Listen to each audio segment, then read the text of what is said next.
Hello, and welcome to this tutorial for the board game Fury of Dracula, 3rd edition.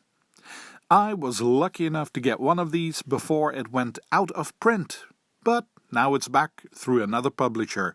Very nice of them. I wish that would happen with more games that aren't produced anymore. Let's get to it. One or more players are going to be all these heroes, and one player will be Dracula. You're going to keep playing until either the heroes have killed Dracula, or if Dracula managed to get his evil up to level 13 and wins the game. I just said you're going to be all the heroes. That means even when you play with just 2 people, one of you will have to be all 4 characters. You never play with only one. So again, either kill Dracula, or Dracula will eventually be powerful enough to win the game by getting this to 13. How do you play the game? Dracula is going to move across the board invisibly. First, you have to find him. And when you do, and he reveals himself, you have to fight him. The first fight will probably not kill him. He will flee, and you'll have to find him again. Just like you, Dracula can travel on land and sea. You are going to play in rounds. If you look at your own character sheet, you can see on the right how it goes. It says dawn, day, dusk, night, and then Dracula. First, I'm going to explain day and night. If you look at the board, you can see the days of the week twice. You just keep moving this token around. Day, night, and so on. So, first we have the day. What can Dracula do during the day? Nothing, because he can't do anything in the sunlight. So the day is for the heroes only. As it says on your sheet, every hero can do one action. Then it's night. Again, all the heroes first get to do one action. That is day and night. Every hero does one thing during the day and one thing during the night. Next, it's Dracula's turn. As I said, he moves around the board invisibly.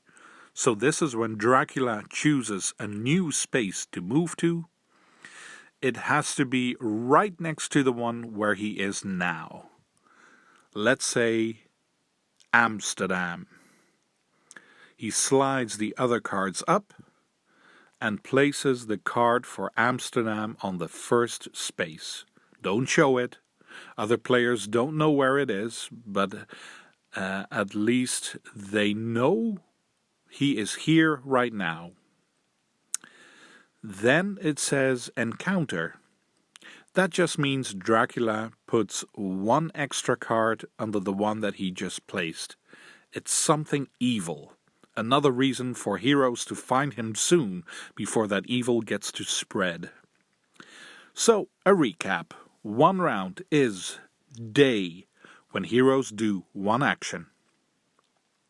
Night, when heroes do one action again. One action per hero. And then Dracula moves to a new location and adds something evil to that location. Now, let's have a look at what heroes can do when it's their turn. You can keep this little card with you for the whole game. It says all the things you can do and even when you can do them. So, what do you do when it's your turn as a hero? 1. Move. As you can see, you can only move during the day. You can either move from one city to the next by this road, or you can move from one sea space to the next sea space. Or you can move along these yellow and white lines by spending a train ticket. This is a train ticket. Check the rulebook to see how you use those. Dracula cannot travel by train. 2. What else can you do? Get a train ticket. Just take one from the supply and hope it's a good one. 3. Rest. If you're not up to full health, you can skip a turn to get 1 health back. 4. Trade. At the bottom here. If you're in the same space as another hero, you can exchange item cards and train tickets. Simple. 5. Supply. That's when you take cards from the decks. You can always take from this deck, and when you're in a large city, you can also take from this deck. One thing about this one, when it's day, you take 1 card from the top. If you see this bat on it, just put it on the discard pile, face down. But when it's night, you have to take a card from the bottom. Then, if it's a bat, you have to give that card to Dracula. He'll use it to do something evil. 6. Special. Every hero has its own special power. It's written on your sheet what that is. If it's an action, you can do that when it's your turn. And last, 7. Search. Remember that Dracula hides secret evil cards under the locations where he is and has been? Well, you can deal with those cards, but only if that location has been revealed. And Dracula only needs to do that if you have asked for it, or if a card says he has to do that. In that case, you can go there and see what he's hidden under the location. Let's recap. When it's your turn, you can move, only by day. Get a train ticket. Rest to recover health. Trade when you're on the same space as another hero. Supply when you take 1 or 2 cards from the decks. Mind the rules for that. Special, that's your own unique ability. Or search. Go to a city that you know Dracula has been in and check the card that he put under the location. Those are all the things you can do when it's your turn during the day. And some that you can do when it's night. And after that, it's Dracula's turn. Keep in mind, you can only have a limited number of cards. It's written on your sheet, and the card itself will tell you what it is and when you can play it. As soon as you move onto a space where Dracula has been, or he is there, he has to reveal it. The last big thing I have to explain is battle. How do you fight Dracula? First, you have to find him. Get him in the exact spot where he is at that moment. And then reveal the card and put his figure on the board. And then you fight. Let's go for a one-on-one example. Take all your battle cards, the ones that you got at the start of the game. These. And maybe some other ones that you've picked up while you were playing. They all have this red ribbon on the side. Take all of them into your hand. Dracula gets his battle cards too, in a different way. Then you pick a card, and Dracula picks a card. Don't show it yet until you have both chosen. And when you have, flip it over and reveal. First, Dracula comes at you. All you do is look at the icons.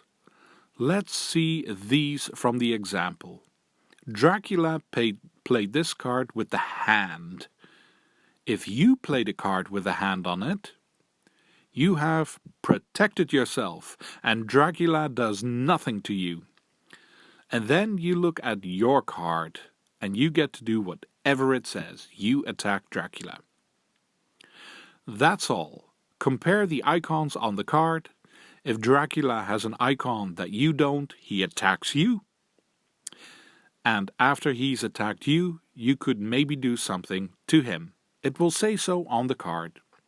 You do that a maximum of 5 times. Maybe the fight ends before that, but it will never be longer than 5 times playing cards to win a fight. One last thing about that. When Dracula has played a card, he must leave that open on the table for the whole fight. When you have played a card, you must leave it on the table for only one time. After you have played your second card, you can take back the first card into your hand. So again, each pick a card and reveal. Look at the icons and maybe attack each other. Then do that again, and after you can take back your card, but Dracula can't. You can do this up to 5 times, and then the fight is definitely over. You can also fight with more than one hero. In that case, you all pick a card. Before revealing, Dracula has to say who he attacks, and then you do the fighting the same way you're supposed to. And after that, one by one, the other players can attack Dracula without him defending himself against it. It's his own fault for being so evil and always coming back to life. So, this time, try to kill him for good. Also keep an eye on whether you are fighting Dracula during the dawn or during the dusk. It can make a difference. The rulebook will explain it. Try to attack him during dawn because he's weaker with the sun coming up. I think you're ready to play a game of Fury of Dracula. There's some details left, but you will be forced to check those automatically. It could be a long game. Don't be afraid to take some time to calculate where the bloodsucker could be hiding, and have fun with it. Thank you for watching, and see you for the next one.